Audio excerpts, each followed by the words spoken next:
I entered, but I wasn't seeing you, so I thought it was your connection, but then I couldn't enter again. Okay, that is fine. So welcome. We're finally on the date to share, okay, our experience in yoga and hearing from you. I'm so happy. So maybe you can start by introducing yourself and telling us what do you do apart from yoga and yoga also. So, thank you for inviting me, first of all, Gabi. And it's always good to be sharing anything with fellow students and practitioners and teachers. So I'm a yoga teacher. And I'm teaching yoga since I think 2007, I think. Mm, I'm a practitioner since 2000, even though, as we both know, the year doesn't really matter. How much you yes, practice matters the most. exactly. Uh, but I'm a therapist and I'm an osteopath also for many years. So I'm an osteopath, I think, since 2014, and I'm a therapist even before that. I was an Ayurvedic therapist, and then so I did study a bunch of different practices and therapies, not just Ayurveda, but also Thai So massage. And, yeah. the osteopathy and all that came after you started yoga. Yeah, Okay, yeah, it that did. is interesting. It did. Yeah. It was after. So I was more into um, holistic therapy because Mm-hmm. Ayurvedic in a way is holistic.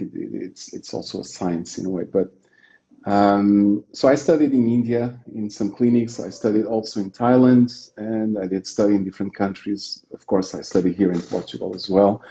And I felt I needed a bit of the medical view because I do believe that both like science and spirituality and like the medical view and the holistic view they fit well together. It's not one better than the other. So I did started osteopathy because the view, the perspective, and language is basically the same as the allopathic medicine. And Mm. that was a huge help for many reasons and for many things. Then I took a bunch of, I'm still studying, so it's something I think I'm going to do for the rest of my life. And I did some study also in postural reprogramming and neurosomatic reprogramming, visceral osteopathy. That's something I also took, and sacrocranial therapy. And um, and that's something that fortunately I never took as a path apart from yoga. So that was always fitting into yoga, not just because I do have patients. Actually, I'm not, right now I'm in my consultory.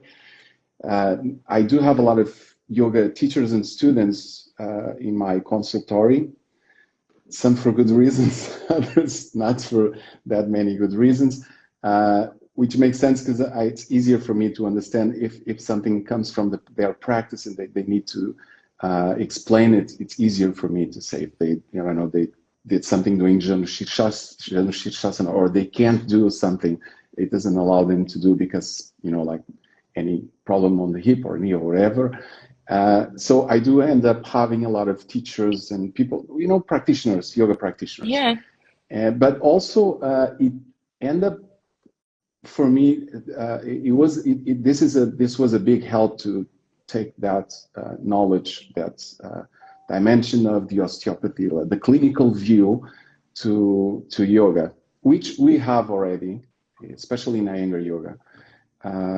So I did participate a lot in assist in medical classes also in different places and countries. But one thing I believe is the body in a way it's universal. So of course, I don't know if anyone study different or practice different methods of yoga or different methods of therapies, they will end up finding out that there are similarities and things Yeah. that will resemble something that you did before. So it doesn't really matter, in my opinion, if this is the method or that is the method, because you end up, you just want to help someone or you want to help yourself or you want to develop something or you want to know more about yourself. You want to know more about,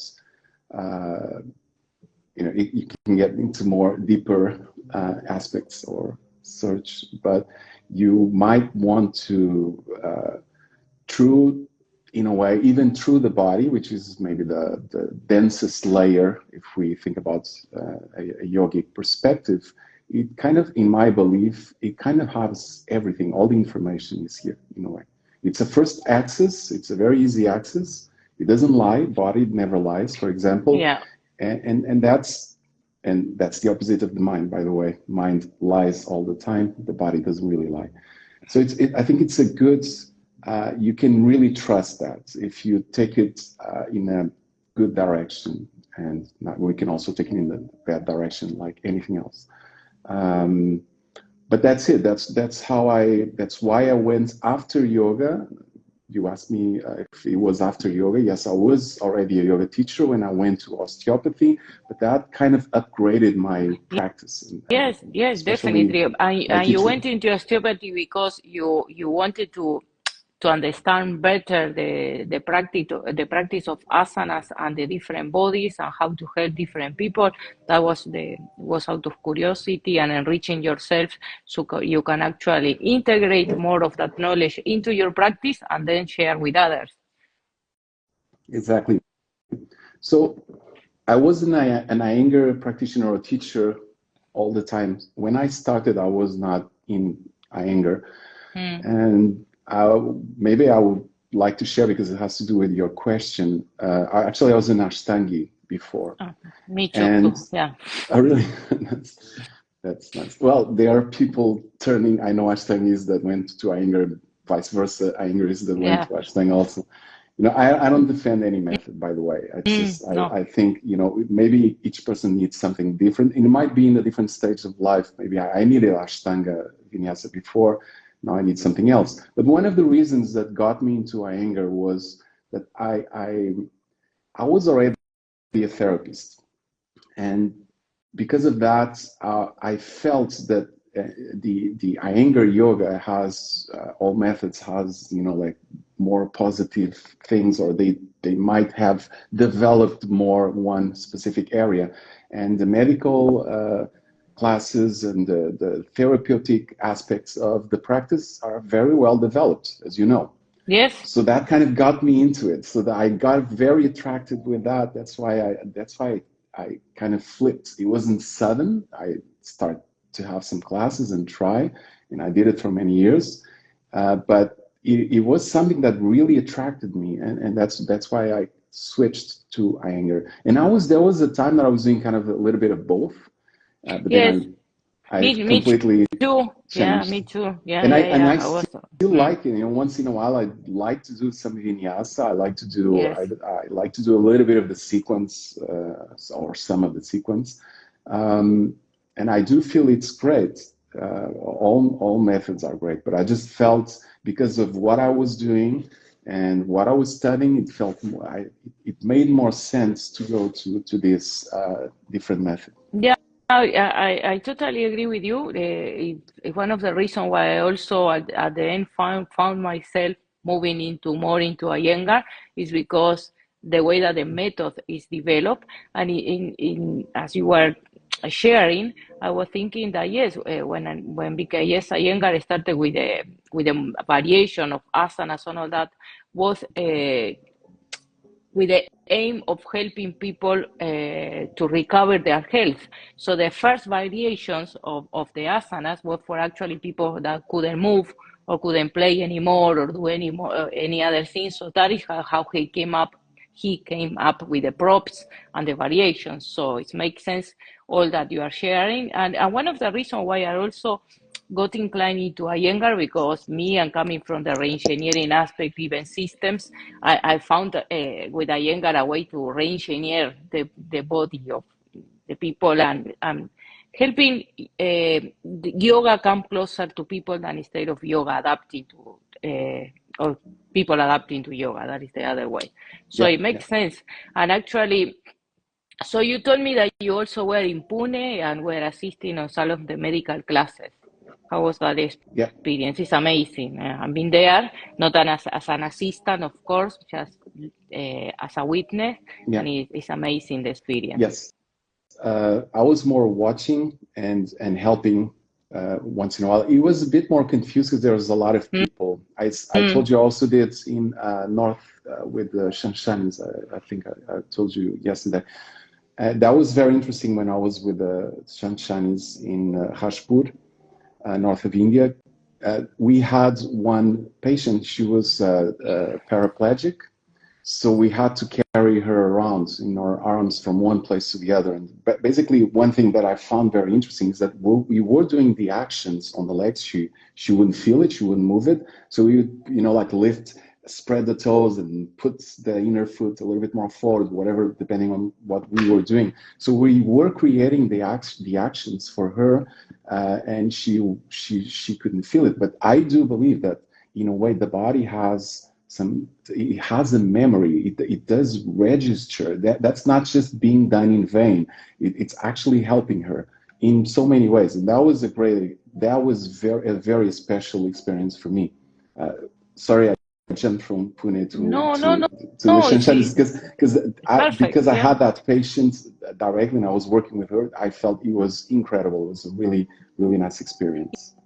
Yeah, I'm also what I like this thing that it is you are saying that your patients are not only people that practice different sports, also yoga practitioners and also yoga teachers, because I always say that even as a teacher, as a practitioner, we also get injured, okay? Because it's not also that we are not having maybe a safe practice, but also the emotions play an important role on our body and the way that we are practicing. So I like that the osteopathy approach, because you are able, like, kind of, I like your description saying I'm able to read the body, and through the body the person and the personality and all that. No, maybe you can share a bit more of that. Yeah. So what is in that description, or what it says, is that body is like reading. You can read the body as reading a book. I'm still learning, as I said. Now I'm studying structural integration, and I'm still learning more. I think the body it has so much that one lifetime is not enough to whatever we're studying. Well, if you're studying yoga, it's the same. One lifetime is not enough, but. Yeah, body has all information, and I say in the test in a little bit poetic way, saying that the past, you can see the past, the present, and the future. And I love it. Yeah, past is very simple to understand why it's in the body, because in what you said, I do agree. We do have the emotional imprints. If we could say traumas, we can have more emotional traumas or physical traumas, and they can be seen in the body, not just as a limitation or kind of a specific condition, a joint condition, for example, but it can also be seen as how you sit, how you move, how your gestures, they also show that. So past does come with genetics, for example. It does come with trauma. It does come with injuries and a bunch of whatever happened during your life, and that is imprinted in the body. Now we can work on that. The present is what we see in the moment, is how you react or how you act, how you might when you're presenting yourself, how do you present yourself? And it can be standing in front of a therapist, but it can also be how you practice, because you can do Uttita Trikonasana, Uttita Parsvakonasana, whatever number of poses, but you can do it in a very different way. I mean, in a different feeling, different environment, which changes every day.